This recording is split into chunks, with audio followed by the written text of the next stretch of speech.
Bismillahirrahmanirrahim. Assalamualaikum warahmatullahi wabarakatuh.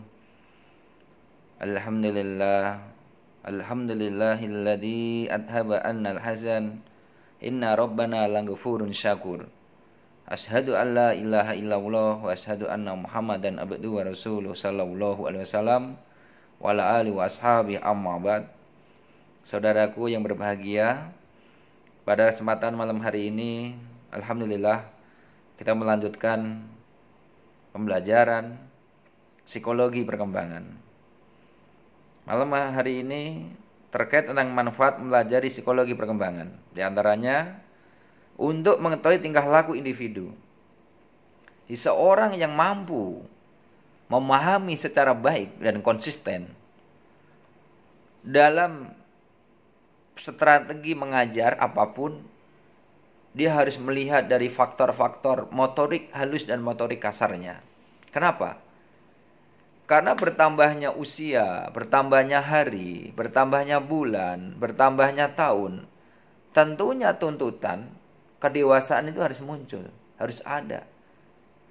Baik itu dari segi mungkin setingkat knowledge-nya, pengetahuan ilmunya, ataupun tentang physically-nya. Itu harus mampu menunjukkan tanda-tanda yang positif. Dan ini diharapkan stakeholder, tentunya para pendidik, memahami secara kejiwaan anak didiknya itu.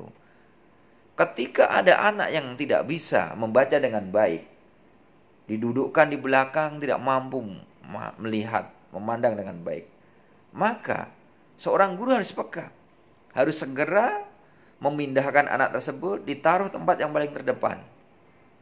Dan seorang guru harus paham cara menulis yang baik, yang bisa dibaca, dan satu-satunya siswa itu memahami apa yang telah disampaikan, yang ditulis di papan tulis itu sendiri oleh guru. Yang selanjutnya, yang kedua, untuk mengetahui tingkat kemampuan individu pada setiap fase perkembangannya. Ini kalau kita mampu mengeksplor, tentunya siswa akan lebih mudah mendapatkan sebuah transferan ilmu daripada sang pendidik itu sendiri. Dengan cara bagaimana diberikan nutrisi yang baik, belajar yang baik, menerima yang baik, bergaul yang baik, mendapatkan sosok guru yang baik. Tentunya akan mendapatkan sebuah ilmu yang berkah dan bermanfaat. Manfaat yang selanjutnya, mengetahui kapan individu bisa diberi stimulus pada tingkat perkembangan tertentu. Nah, ini adalah salah satu ciri khas.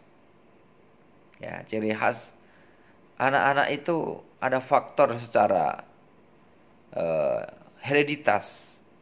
Faktor bawaan. Vibrasi anak tersebut itu akan bisa terbuka sehingga mudah diberikan nasihat, wejangan, arahan.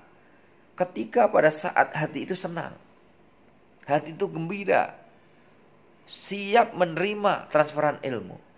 Tapi ketika katup ini tertutup, ketika sudah menyempit, diberikan nasihat apapun akan mental. Tidak akan bisa terima dengan baik. Ini harus dikuasai oleh satu-satunya seorang pendidik. Adapun hakikat psikologi perkembangan itu sendiri, tidak ada seorang anak pun di dunia ini yang memiliki kesamaan. Jadi motorik kasar seseorang, mulai dari bagaimana itu naik turun, ya, kemudian roll depan, roll belakang, melompat, lari, memanjat, itu tidak sama. Jadi orang yang hidup di tempat dengan faktor alam, yang setiap hari berangkat sekolah, harus naik gunung, turun gunung, itu terbiasa. Daripada orang yang hidup di kota, taunya hanya keluar pakai motor, keluar pakai mobil, tidak akan bisa ditempa dengan faktor alam. Karena keadaannya berbeda. Nah, ini harus mempunyai konsep yang berbeda cara mengajarnya. Karena kalau ini disamakan tidak akan bisa. Oleh karena itu, jangan pernah seorang pendidik menyamakan, ya,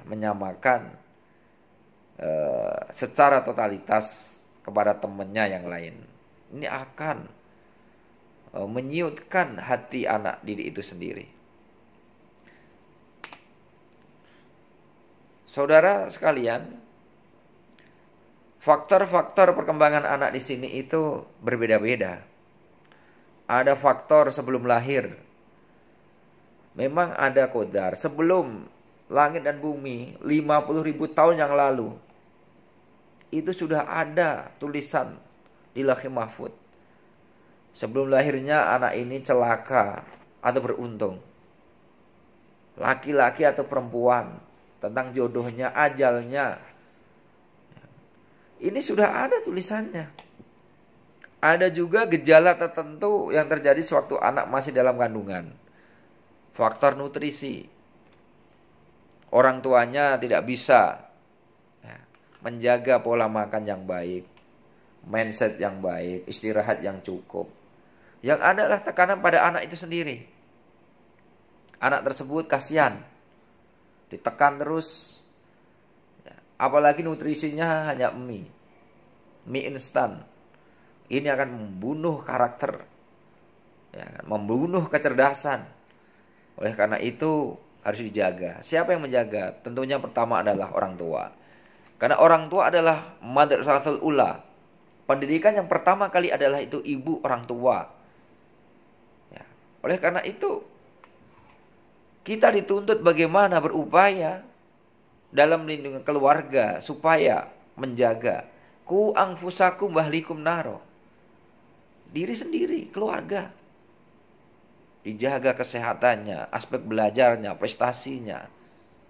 Sehingga menurut Saiful Jamarah, seseorang akan bisa mengetahui antara kejiwaan satu di antara yang lainnya kalau itu harus tahu strateginya. Salah satunya kedekatan. Semakin seseorang dekat dengan teman yang lainnya, itu akan semakin tahu nampak cara bicaranya, cara menguasai materi itu sendiri, cara berpakaian, bahkan hobinya itu bisa dilihat. Ya kan? Ini adalah salah satu indikator. Ya kan? Jadi ketika anak dilahirkan itu tidak sempurna, maka apakah orang tua harus frustasi? Tidak. Karena Tuhan Allah menciptakan fi ahsani taqwim, sebaik-baiknya rupa, sebaik-baiknya bentuk. Sudah ada catatannya. Yang penting disyukuri. Berikanlah stimulus, berikanlah masukan yang sangat berharga. Sehingga orang tuanya itu positive thinking. Anaknya juga tidak merasa minder. Jadi walaupun misalkan ada suatu kecacatan, seorang guru tidak boleh mencelanya. Harus memanggil kalimat yang baik. Ini adalah anak istimewa. Karena sudah ada takdirnya. Dan itu semua bisa dirubah. Wala yuradul qadri ila doa. Tidak ada seorang pun yang bisa mampu merubah qadar, melainkan adalah doa. Orang tua harus banyak berdoa. Pasti akan ada perubahan. Dengan perubahan itu, bukti Allah Tuhan itu cinta kepada kita semuanya. Ini yang harus kita berikan stimulus kepada orang tua. Kemudian faktor pada waktu lahir, yakni terjadinya suatu gangguan pada saat anak dilahirkan. Di kandungan bagus. Pada saat lahir, ternyata mungkin istilahnya ada di gangguan setan dan seterusnya. Maka perlu banyak doa. Ya kan? Umpamanya terjadi kerusakan pada suatu saraf tertentu karena kelahirannya, maka ini harus diberikan masukan kepada orang tuanya bahwa tidak ada segala sesuatu ketika Allah Tuhan menguji tanpa ada obatnya. Pasti akan ada obatnya. Diangkat derajatnya, ada obatnya, ada pahalanya. Kalau tidak di dunia, di akhirat pun akan dapat. Dengan konsep inilah yang harus kita masukkan. Selanjutnya, faktor sesudah lahir, yakni peristiwa-peristiwa tertentu yang terjadi setelah anak lahir, terkadang menimbulkan terhambatnya pertumbuhan anak. Yang seharusnya anak usia 2 tahun sudah mulai bisa berjalan, ternyata belum bisa berdiri. Ini ada apa? Harus dilatih terus. Berikan terapi. Ya. Karena pasti akan sembuh.